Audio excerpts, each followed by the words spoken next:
8 साल की उम्र में बेचे अखबार, चिड़ियों के बैठने के लिए दीवार पर नहीं लगने दी कांच। पक्ष और विपक्ष दोनों के चहेते मिसाइल मैन को जन्मदिन की मुबारकबाद। उम्र भर ख्वाबे मोहब्बत से न बेदार हुए, उम्र भर ख्वाबे मोहब्बत से न बेदार हुए, इसे किरदार से हम साहिबे किरदार हुए। साहब किरदार होने के सलीके को किसी से सीखना हो तो एपीजे अब्दुल कलाम के व्यक्तित्व से सीखना चाहिए। कलाम होना इसलिए भी आसान नहीं है क्योंकि उसके लिए संघर्षों की आग में तपना पड़ता है। कलाम साहब का कहना था कि बनावटी सुख की बजाय ठोस उपलब्धियों के पीछे समर्पित रहिए। यही उनके जीवन का एकमात्र मंत्र भी था। वो किसी भी तरह से बनावटी नहीं थे, बस ख्वाब देखते थे और उसको पूरा करने के लिए जी तोड़ मेहनत करते थे। इसी वजह से दुनिया उन्हें मिसाइल मैन के तौर पर याद करती है। एपीजे अब्दुल कलाम के व्यक्तित्व को किसी एक दायरे में सीमित नहीं किया जा सकता। जिंदगी ने उन्हें जब जिस भूमिका को निभाने का दायित्व सौंपा, वो उस पर खरे उतरे। देश के राष्ट्रपति बने, एक महान विचारक बने, लेखक बने और वैज्ञानिक भी बने। कलाम की जिंदगी का सार है, ख्वाब देखिए, ख्वाब पूरे जरूर होते हैं। चाहे परिस्थितियां कैसी भी रहें, ख्वाब के बारे में उनका खुद का कहना है, ख्वाब वो नहीं होते जो हम सोते हुए देखते हैं, बल्कि ख्वाब वो होते हैं जो हमें सोने नहीं देते। आज हम एपीजे अब्दुल कलाम की बात इसलिए कर रहे हैं क्योंकि आज कलाम जी का जन्मदिन है। एपीजे अब्दुल कलाम की जिंदगी का सफर इतना आसान नहीं रहा। जीवन में संघर्ष करते हुए उन्होंने सफलता तक का सफर तय किया था। चलिए आज हम आपको एपीजे अब्दुल कलाम के जीवन के संघर्षों से सफलता तक के सफर की कहानी सुनाते हैं। बता दें कि कलाम का जन्म तमिलनाडु के रामेश्वरम में 15 अक्टूबर 1931 को हुआ था। उनका परिवार नाव बनाने का काम करता था। कलाम के पिता नाव मछुआरों को किराए पर दिया करते थे। बचपन से ही कलाम की आंखें कुछ बनने का ख्वाब देखती थी। हालांकि उस वक्त हालात इतने अच्छे नहीं थे। वो स्कूल से आने के बाद कुछ देर तक अपने बड़े भाई की अखबार की दुकान पर भी बैठते थे, जो रामेश्वरम रेलवे स्टेशन पर थी। फिर दूसरे वर्ल्ड वॉर के शुरू होने पर जब ट्रेन रामेश्वरम रेलवे स्टेशन पर रुकना बंद कर दी गई, तब अखबार के बंडल चलती ट्रेन से ही फेंक दिए जाते थे।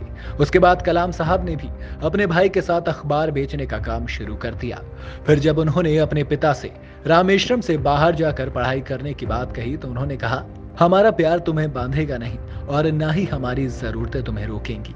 इस जगह तुम्हारा शरीर तो रह सकता है, लेकिन तुम्हारा मन नहीं।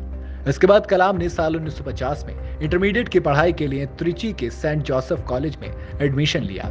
इसके बाद उन्होंने बीएससी की। फिर अचानक उन्हें लगा कि उन्हें बीएससी नहीं करनी चाहिए थी। उनका सपना तो कुछ और ही था, वो इंजीनियर बनना चाहते थे।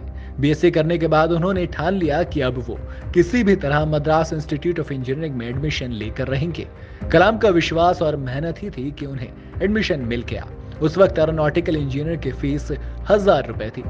फीस भरने के लिए उनकी बड़ी बहन ने अपने गहने गिरवे रखे और उन्हीं गिरवी गहनों को अपनी कमाई से छुड़ाने की बात कलाम ने मन में ठानी। इसके बाद पढ़ाई तो शुरू हुई, लेकिन कॉलेज में जैसे जैसे वक्त बीतने लगा वैसे वैसे विमानों में दिलचस्पी बढ़ने लगी। अब पायलट बनने का ख्याल दिल में आया, लेकिन फिर कलाम दिल्ली आकर एक जगह वैज्ञानिक के पद पर काम करने लगे। तब उनकी महीने की कमाई महज 250 रुपए थी।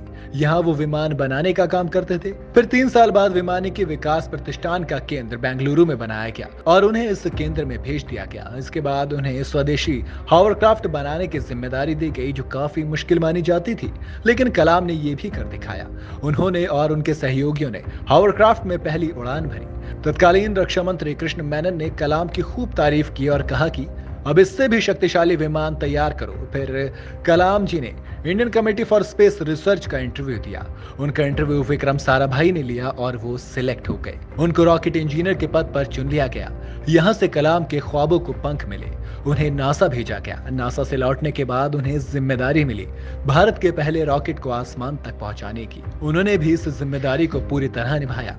रॉकेट को पूरी तरह से तैयार कर लेने के बाद उसकी उड़ान का वक्त तय कर दिया गया, लेकिन उड़ान से ठीक पहले उसकी हाइड्रोलिक प्रणाली में कुछ रिसाव होने लगा। फिर असफलता के बादल घिर आने लगे, मगर कलाम ने उन्हें बरसने नहीं दिया। रिसाव को ठीक करने का वक्त न हो पाने की वजह से कलाम और उनके सहयोगी ने रॉकेट को अपने कंधों पर उठाकर सेट किया। ऐसे सेट किया कि रिसाव बंद हो जाए। कलाम ने रॉकेट को कंधों पर नहीं उठाया था, बल्कि उस जिम्मेदारी को अपने कंधों पर उठाया था जो नासा से लौटने के बाद उन्हें दी गई थी। फिर भारत के सबसे पहले उपग्रह नाइक अपाची ने उड़ान भरी। रोहिणी रॉकेट ने उड़ान उड़ान भरी और स्वदेशी रॉकेट के दम पर भारत की पहचान पूरी दुनिया में बन गई।